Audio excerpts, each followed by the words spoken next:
கர்த்தருக்கு ஸ்தோத்திரம்.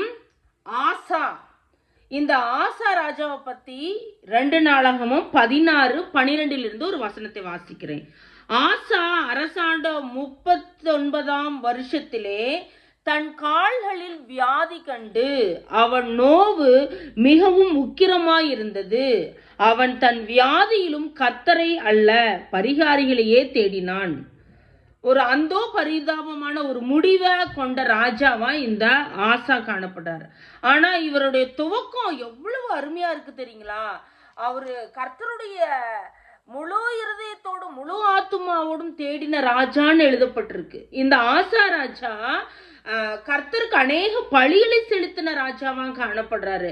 இந்த ஆசா ராஜா யூதா கோத்திரத்தில் உள்ள எல்லா ஜனங்களையும் கர்த்தரை தேடும்படியாக என்கரேஜ் பண்றான். அவங்கள கர்த்தரை தான் நீங்க தேடணும், வேற தெய்வங்களை தேடினா நீங்கள் கொலை செய்யப்படுவீர்கள் சொல்லி அவங்களுக்கு ஒரு ரூல்ஸ் விதிக்கிறான். இந்த ஆசா ராஜா தன்னுடைய அம்மா விக்கிரக தோப்புகளை உண்டாக்குறவர்களாய் காணப்படுகிறப்ப அவங்கள ராஜாத்திங்கிற அந்த ஸ்தானத்துல வைக்காம அவங்கள கீழே இறக்குறான். இப்படிப்பட்ட மகத்துவமான காரியங்களை செய்த இந்த ஆசா ராஜா எப்படி இப்படி கர்த்தருக்கு விரோதமா மாறினா அப்படின்னு பார்த்தா அவனுக்கு ஒரு ஆபத்து வருதுங்க.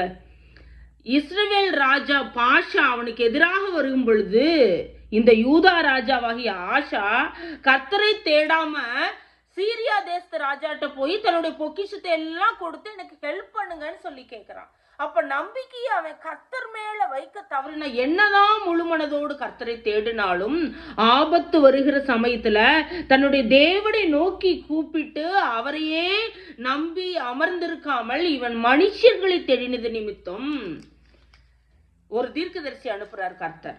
போய் அவன்கிட்ட சொல்லு, என்ன நம்பளே இல்லாம இனிமேலு அவனுக்கு எதிராக அநேக யுத்தங்கள் நடக்கும்னு சொல்லி. இன்றைக்கு நம்மளுடைய வாழ்க்கையில நம்ம இதே தாங்க செய்யறோம். நல்லா துதிக்கிறோம், ஆராதிக்கிறோம், ஆண்டவரை தொழுது கொள்ளுகிறோம், எல்லா காரியத்தையும் செய்யறோம். ஆனா நம்மளுக்குன்னு ஒரு ஆபத்து வருகிறப்ப நம்ம கர்த்தரை தேடாமல் நம்ம பரிகாரிகளை தேடுகிறோம், மனுஷர்களை தேடுகிறோம். நம்மளை விடுவிப்பார் யார் உண்டுன்னு சொல்லி அவங்கள தான் நம்ம தேடுறோம். இன்னைக்கு கர்த்தர் நம்மளோட இடைப்பட விரும்புகிறார். இந்த வசனம் சொல்லுது, அவன் தன் வியாதியிலும் கர்த்தரை அல்ல பரிகாரிகளையே தேடினான். தன்னுடைய வழிகளில கூட கர்த்தரிடத்துல மனம் திரும்பினா எனக்கு நன்மை உண்டாகும்னு நினைக்காம அவன் அதற்குரிய வைத்தியர்களை தான் தேடினான். இன்றைக்கு நம்மள்கிட்ட இப்படிப்பட்ட காரியம் இருந்தால் நம்ம கர்த்தரிடத்துல ஒப்புரவாகுவோம். Praise the Lord.